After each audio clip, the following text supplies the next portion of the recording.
Welcome everyone to the Moisky News for November the 30th, 2020. Today I figured we'd talk about the one thing that's definitely happening in the UK that is causing enough of a stir.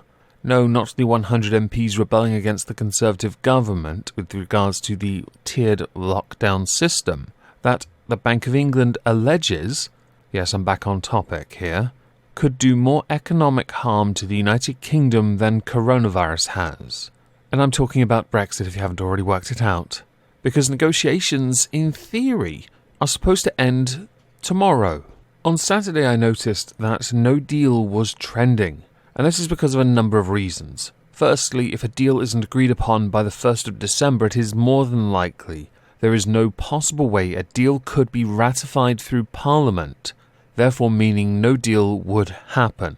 But also because Boris Johnson, after Barnier, the EU's chief negotiator, had offered us a deal, which I'll explain in a moment, Boris Johnson rejected it. I'm just going to put it in now. Boris Johnson ordered Barnier to agree an Australia-style pact or watch the UK prosper in no deal, with many people believing an Australia-style pact is no better than no deal. The acronym WTO keeps cropping up and I can't imagine why. So what was the deal that Michel Barnier offered that got such a visceral response? Quite simple, really. The EU is still under this delusion.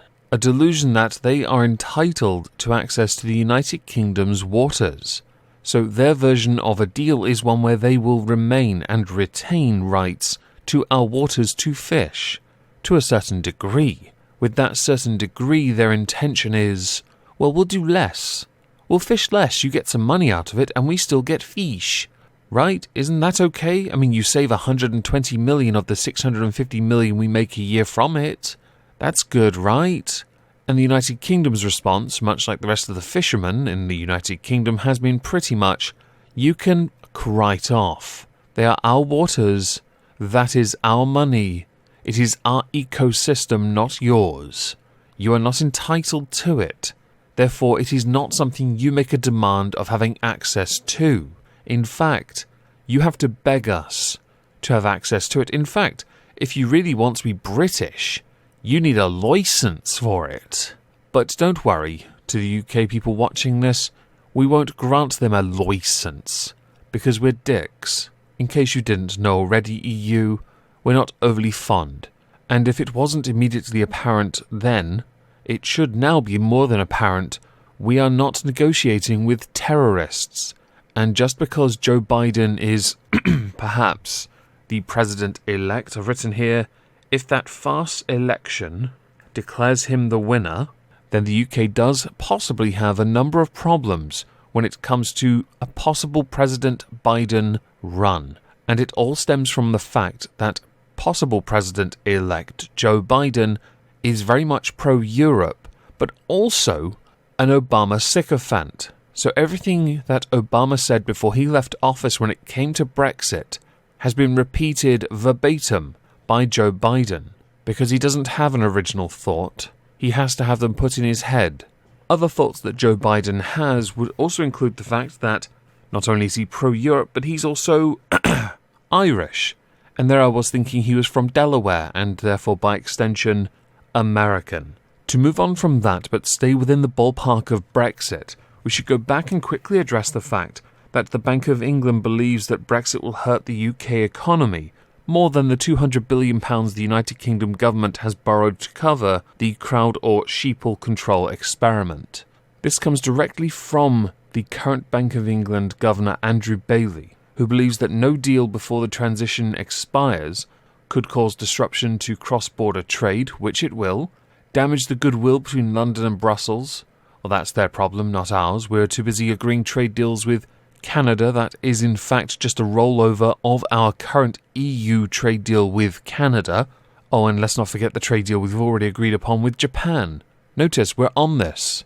Over the weekend, when the Chancellor of the Exchequer gave a spending review speech, Rishi Sunak said the UK should not accept a deal with the EU at any price because coronavirus posed a much more greater threat to the economy than a no-deal scenario. saying that a deal was preferable but the UK would prosper in any eventuality. For the sake of it, it's very hard to take a man whose wife is worth £450 million seriously, because even if inflation blew up, he'd still be able to buy a pint of milk. But I do tend to agree with him. No deal is not the end of the world, and I'm starting to edge, as I have been for many, many months, make it about 36 months, towards no deal, because I feel it is the better option than any deal put forward, because the withdrawal agreement, the joint report, and the original deal agreed with Theresa May, and most of the deal with Boris Johnson, in fact, that was agreed upon before the last deadline, was also kinda trash. There are many pros and cons when it comes to the subject of no deal. My view is the pros, the ones that I perceive to be pros, are greater than the cons. We have at great length on many occasions discussed what a no deal would mean for the United Kingdom, and the damage it would do to both sides. Yet still, at the 11th hour and 59th minute, the EU is still trying to act like they are the A side. You are not Floyd Mayweather, I can promise you this. The UK, I will agree, should stop acting like it's bigger than anything else, since you joined in the first place long before I was born. You need to accept you are both supposed to be equals in this. But, since one side is still being utterly unyielding and entitled, like a bratty millennial, it is expected, more so than it ever has been before, that no deal will happen, and that comes from government sources.